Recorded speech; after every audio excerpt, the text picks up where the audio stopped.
What's cool about the football is you can deflate it and start very squishy.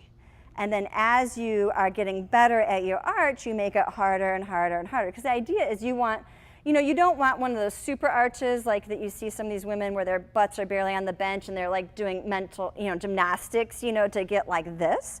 But the idea is to get your chest up as high as you can. So I've gotten to a hard football now because I've done it for a while. But it's something like you can't just do once a week. It's something you have to do. I do this daily. Otherwise, I get stiffened back up and I can't get my arch. And that could just be me. If you're flexible, you probably don't have to do it daily.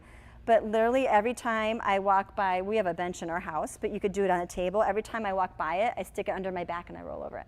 And then plus the laces act kind of like a little hand, and it's like a massage, rolling back and forth like that. So I do this over and over and over, and I can tell you, if I take a week off, I cannot get in position on my bench press like I can if I keep doing this. So again, the idea is just to get your chest up. It's not to make you have some exaggerated arch, but you can't get your chest up if you don't have some sort of arch in your back, okay? And so I keep you could use roller or bench the football. I do it under all my warm-ups. So I'm warming up my bench with the bar, I put it under there. And then when I do it with 190 or 95, I put it in there. And you can tell from you're going to do this a few times at the station. You can tell a big difference from your first warm-up to your last warm-up as to how pliable your back is. Like, so the first time you put it under there, you may not be able to get your heels down. You may have to be up on your toes.